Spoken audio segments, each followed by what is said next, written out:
বন্ধুসকল, আজি আমি শিকিম আলু আৰু পনীৰৰ পৰঠা। তাৰ কাৰণে সামগ্ৰী কি লাগিব মই আপোনালোকক কৈ দিছোঁ। আলু ভালদৰে বইল কৰি ল'ব। বইল কৰোঁতে অলপ নিমখ দিব। পনীৰখিনি পিহনাত পিহি ল'ব। তাৰপৰা আপোনাক আটা মাৰোঁতে অলপ টানকৈ মাৰিব, যাতে এই আলু যোনটো ষ্টাফ থাকিব সেইটো ফিল কৰোঁতে যাতে কাষেদি ওলাই নাযায়। পিঁয়াজ মিহিকৈ কুটি ল'ব। আদাটো পিহনাত পিহি ল'ব।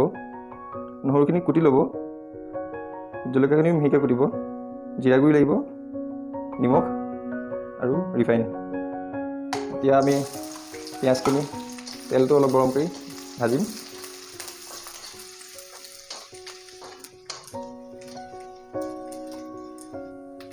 পিঁয়াজটো অলপ ৰঙা হোৱালৈকে ভাজিব লাগিব।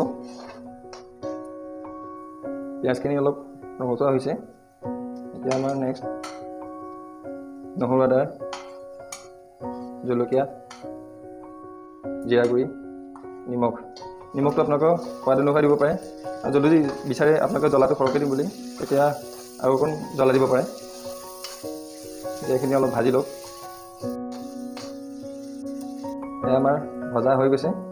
এতিয়া আলুখিনি দিয়াৰ আগতে অলপ হাতেৰে ভাঙি ল'ব। গোটেইখিনি মিহি কৰি নেপেলাব, অলপ ভাঙি ল'ব। এইটো ভালদৰে ভাজি ল'ব। এনেই মানুহে আলু পৰঠা বনালে আলুখিনি এনেকৈ ভাজি নলয়।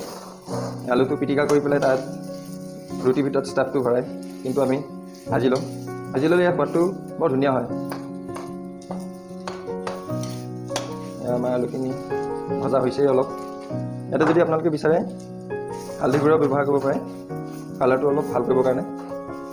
এনেদৰে আলুখিনি ভাঙি ল'ব।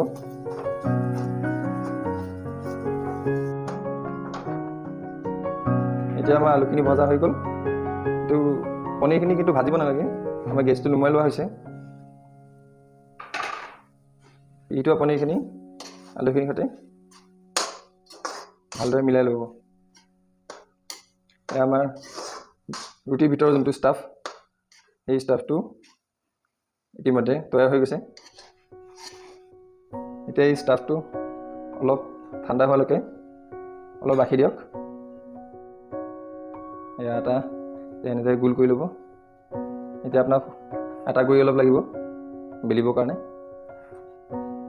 ৰুটিটো এনেদৰে বেলি ল'ব। এতিয়া আমাৰ যোনটো ষ্টাফটো আছিলে সেইটো ইতিমধ্যে ঠাণ্ডা হৈ গৈছে। এতিয়া এনেকৈ ফিলটো কৰিব।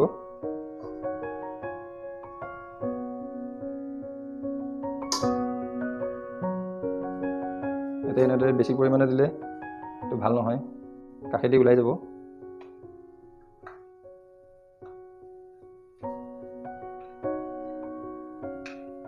আজি এই ৰেচিপিটো সম্পূৰ্ণ মোৰ মাৰ ৰেচিপি। আমাৰ বেলি হৈ গৈছে। ৰুটিটো ভালদৰে সেকি ল'ব।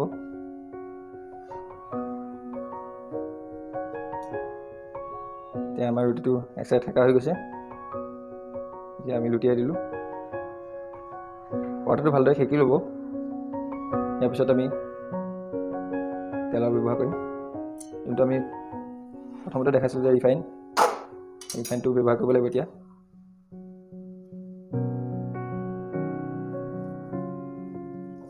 এনেদৰে ভালদৰে সানি ল'ব ৰিফাইনটো।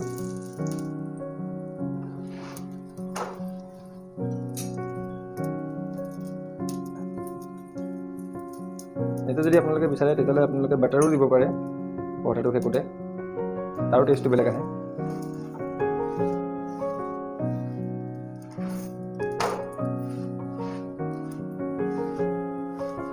আমাৰ প্ৰায় হৈ গৈছে পৰঠা। এতিয়া ইয়াত এটা কাম বাকী আছে। এতিয়া আমি ইয়াত অলপ ঘি সানিব লাগিব। কিন্তু আপোনালোকে এভইডো কৰিব পাৰে ঘি সনাটো, যদি আপোনালোকে ভাল নাপায় ঘি খায়। ঘি দিলে কিন্তু ইয়াৰ সোৱাদটো আৰু বেছি ভাল হয়।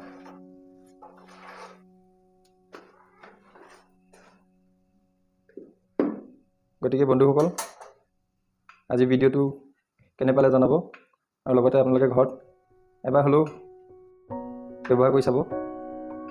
খাবলৈ কিন্তু বৰ সোৱাদ হয়। ধন্যবাদ।